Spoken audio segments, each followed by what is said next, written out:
उत्तर प्रदेश से लेकर गुजरात तक व्यापार करने के लिए भी इस पूरी मार्केट को भी इससे पूरा जोड़ा जाएगा और एक्सपोर्ट और इंपोर्ट के भी बहुत काम आएगी। इसको मैं विस्तार में आपको बाद में बताता हूं। इसके अलावा multiple state cooperative societies amendment bill 2022, इसमें भी संशोधन किए गए हैं ताकि इसमें और पारदर्शिता बढ़ सके, जवाबदेही तय हो। और आपने देखा होगा कि ये जो मल्टी स्टेट कोऑपरेटिव सोसाइटीज हैं, इनके बहुत सारे कुप्रबंधन के मामले कई क्षेत्रों में आते थे, चाहे वित्तीय गबन हो या सोसाइटी के चुनाव की बात हो, उसमें विलंब की बात हो। ये जो बदलाव इसमें किए गए हैं, इसमें मल्टी स्टेट कोऑपरेटिव सोसाइटी के रजिस्ट्रेशन को भी सरल किया गया है, गवर्नेंस को भी सुधार लाने के लिए काम किया जाएगा। और यही नहीं, जिस तरह से भारत सरकार ट्रांसपेरेंसी और अकाउंटेबिलिटी के लिए जानी जाती है, पारदर्शिता और जवाबदेही के लिए और ईज ऑफ डूइंग बिजनेस के लिए लगातार मोदी सरकार काम करती है, कोऑपरेटिव मंत्रालय का गठन भी उसी दृष्टि से किया गया था कि नीचे रोजगार स्वरोजगार के साथ साथ कोऑपरेटिव मूवमेंट को और बल दिया जा सके। चाहे जेम के साथ जोड़ने की बाकी बातें भी पहले हुई हैं, उस दिशा में एक बड़ा कदम ये अमेंडमेंट बिल लाने का है। इसको मैं इसके बाद थोड़ा विस्तार में आपको बताऊंगा, कैसे चुनावी सुधार होगा, कैसे बोर्ड की कंपोजिशन होगी, एससी एसटी से लेके महिलाओं का उस पे उनको नॉमिनेशन होगा उसके ऊपर, और निगरानी के साथ साथ वहां पर धन की व्यवस्था भी और ट्रांसपेरेंसी लाने के लिए क्या क्या किया जाएगा।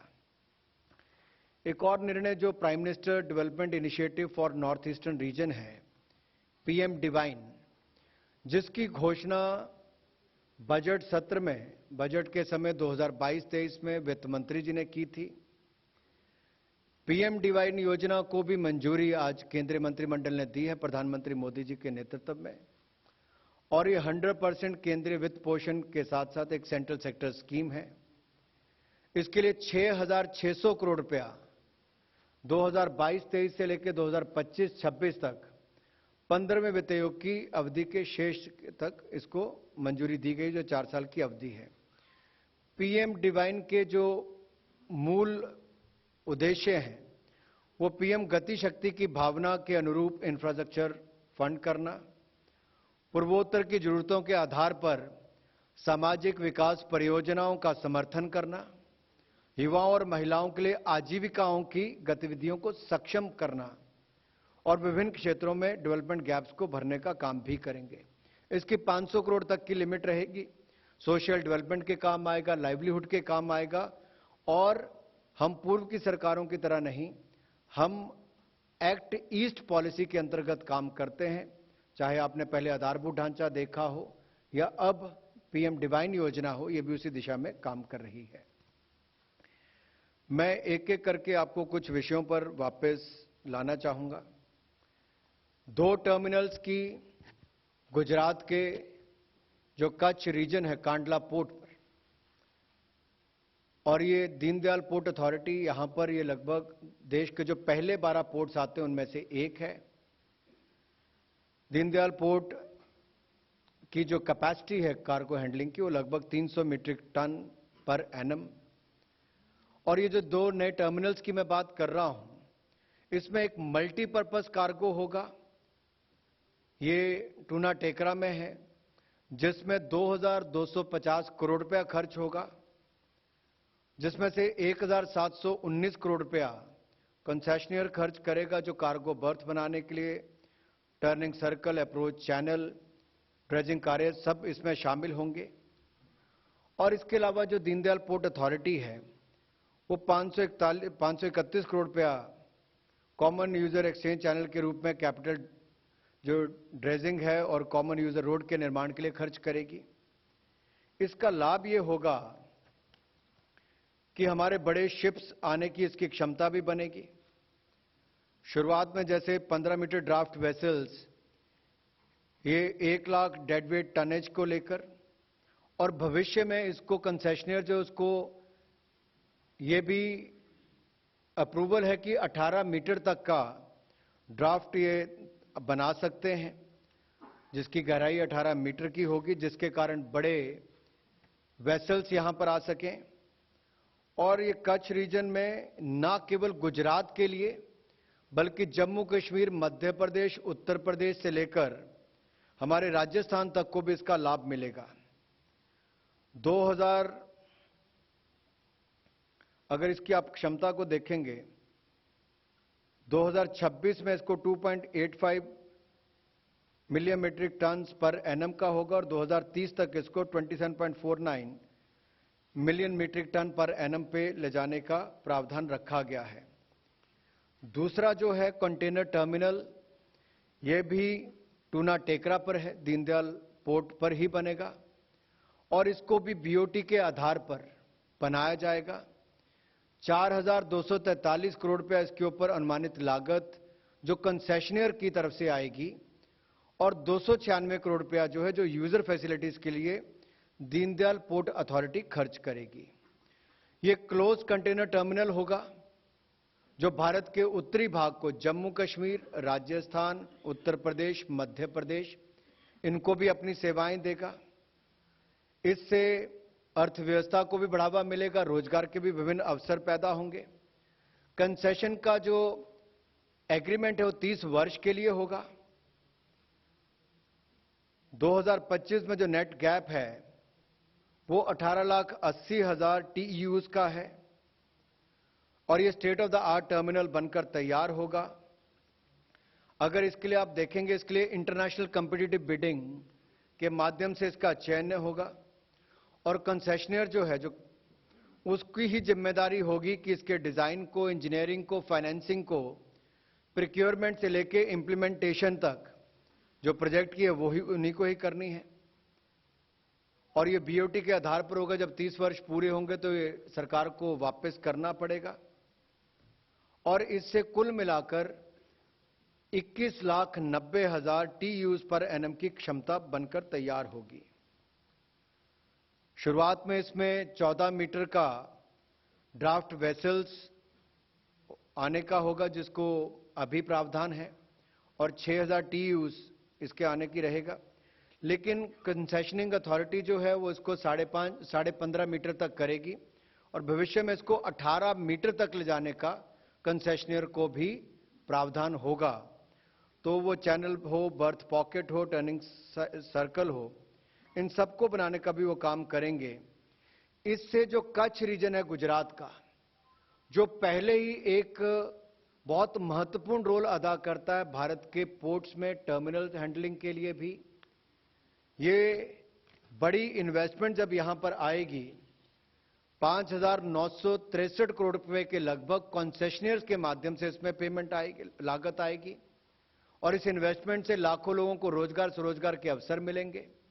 जम्मू कश्मीर, उत्तर प्रदेश, राजस्थान, मध्य प्रदेश से होते हुए सबको इसका लाभ मिलेगा और हमारे व्यापार को भी बल मिलेगा।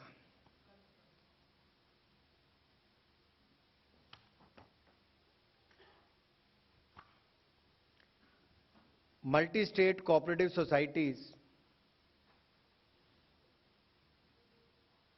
ये यूनियन लिस्ट में भी है और इसको सभी राज्यों से बातचीत करके उस दिशा में भी काम किया जा रहा है। जैसा मैंने पहले कहा कि मल्टी स्टेट कोऑपरेटिव सोसाइटीज के कुछ उदाहरण ऐसे भी आते थे जहां पे कुप्रबंधन रिपोर्ट होता था या चुनाव नहीं होता था, बहुत लंबे समय तक एक ही व्यक्ति वहां पर बैठे रहते थे। तो उसमें कुछ बदलाव लाने के लिए कि उसकी रजिस्ट्रेशन को सरल किया जाए, उसका एक ये लाभ मिलेगा। गवर्नेंस में पारदर्शिता आएगी और जवाबदेही तय होगी और एमसीएस एक्ट 2002 में कतिपय संशोधन करने के साथ साथ इसमें जो विशेष सुधार होगा वो चुनावों में होगा। तो एमसीएस के बोर्ड के लिए स्वतंत्र और निष्पक्ष ढंग से चुनाव कराने के लिए एक इलेक्शन अथॉरिटी का गठन किया जाएगा। केवल ऐसे ही एक्टिव मेंबर्स चुनाव लड़ने के पात्र होंगे जिन्होंने कम से कम 3 जनरल मीटिंग्स में भाग लिया हो और वो इन सोसाइटी के प्रोडक्ट्स और सर्विसेज को अवेल करता हो। दूसरा जो है, बोर्ड के कंपोजिशन, मीटिंग्स और मेंबरशिप में भी सुधार होगा। बोर्ड में महिलाओं के लिए 2 सीट्स और SC/ST के लिए 1 सीट आरक्षित होगी। Board banking, management, finance, cooperative management क्षेत्र के 2 एक्सपर्ट्स को कोऑप्ट सदस्य के रूप में लेगा। बोर्ड मीटिंग के लिए कम से कम 1/3 मेंबर्स का कोरम अनिवार्य होगा। जहां गवर्नेंस और ट्रांसपेरेंसी की मैं बात करता हूं, तो सोसाइटी की रजिस्ट्रेशन के लिए लिक्विडिटी, एक्सपोजर आदि संबंधित फाइनेंशियल नॉर्म्स निर्धारित किए जा रहे हैं। 500 करोड़ रुपए से अधिक डिपॉजिट वाले मल्टी स्टेट कोऑपरेटिव बैंक या मल्टी स्टेट क्रेडिट सोसाइटी तथा 500 करोड़ से अधिक वार्षिक टर्नओवर वाली मल्टी स्टेट कोऑपरेटिव सोसाइटी का ऑडिट अब सेंट्रल रजिस्ट्रार के पैनल से लिए गए ऑडिटर के द्वारा ही किया जाएगा। एक बड़ा कदम है ज्यादा पारदर्शिता और ऑडिट को भी सुनिश्चित करने के लिए। और MCS, MSCS के मेंबर्स की ग्रीवियांस को एड्रेस करने के लिए कोऑपरेटिव्स ओम्बुड्समैन अपॉइंट किया जाएगा। इन जो हमारी मल्टी स्टेट कोऑपरेटिव सोसाइटीज हैं, इन्हीं में ही ये कोऑपरेटिव ओम्बुड्समैन को अपॉइंट किया जाएगा। मेंबर्स को समय पर आवश्यक इंफॉर्मेशन मिल सके, इसके लिए इंफॉर्मेशन ऑफिसर्स की नियुक्ति की जाएगी। सहकारिता के क्षेत्र में धन की व्यवस्था के लिए पिछले 3 वर्षों में लगातार प्रॉफिट कमाने वाली मल्टी स्टेट कोऑपरेटिव सोसाइटीज को अपने नेट प्रॉफिट का 1% या 1 करोड़ रुपए जो भी कम हो, एक rehabilitation, reconstruction and development fund में योगदान देना होगा, जिसका उपयोग जो सिक MSCS हैं के रिवाइवल के लिए किया जाएगा। जहां तक निगरानी व्यवस्था में सुदृढ़ करने की बात हो, इसमें मिस रिप्रेजेंटेशन या फ्रॉड से बनी मल्टी स्टेट कोऑपरेटिव सोसाइटीज को वाइंड अप किया जा सकेगा। जहां धोखाधड़ी अथवा पैसे का गबन हुआ हो या चुनाव संभव ना हो सके हो, वहां केंद्र सरकार बोर्ड को सस्पेंड कर सकेगी। इन सब कदमों से ईज ऑफ डूइंग बिजनेस को लाभ भी मिलेगा। जहां पर आप एप्लीकेशंस हो, यानी कि सुगमता लाने के लिए applications, returns, reports, statement of accounts आदि को ऑनलाइन फाइल करने की व्यवस्था होगी। और ये मल्टी स्टेट कोऑपरेटिव सोसाइटी के रजिस्ट्रेशन की एप्लीकेशन प्रक्रिया ऑनलाइन की जा सकेगी और इसका डिस्पोजल भी 3 माह में किया जाना अनिवार्य होगा। यह भी निर्णय लिया गया है कि ये जो मल्टी स्टेट कोऑपरेटिव सोसाइटीज हैं, इनमें केंद्र सरकार की शेयर होल्डिंग को सरकार की अनुमति के बिना नहीं बेचा जा सकता।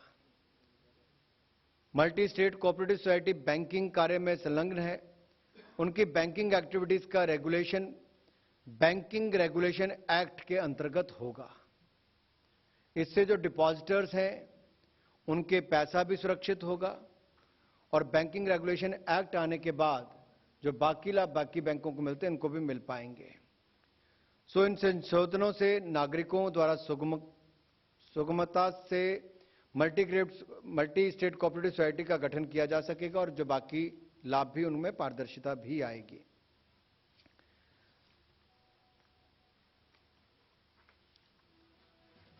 जहां तक नॉर्थ ईस्ट के लिए PM डिवाइन योजना की बात है, जैसा मैंने पहले कहा कि 4 वर्षों के लिए इसको लाया गया है। 2022-23 से 2025-26 तक PM डिवाइन को मंजूरी दी गई है। 6,600 करोड़ रुपया इसके लिए मंजूर किया गया है। विभिन्न सेक्टर्स में डेवलपमेंट गैप्स को जो है पूरा करने के लिए ये लाभदायक सिद्ध होगी। युवाओं और महिलाओं के लिए लाइवलीहुड संबंधी योजनाओं को इंप्लीमेंट कर सकेगी और इंफ्रास्ट्रक्चर प्रोजेक्ट्स में PM गति शक्ति के कॉन्सेप्ट के अनुसार ही और कन्वर्जेंस पर आधारित होंगे और नॉर्थ ईस्टर्न रीजन में विकास भी हो, युवाओं और महिलाओं के लिए रोजगार स्वरोजगार के अवसर भी उत्पन्न हो, उसमें भी फायदा मिलेगा और ये 100% सेंट्रली फंडेड स्कीम होगी। धन्यवाद।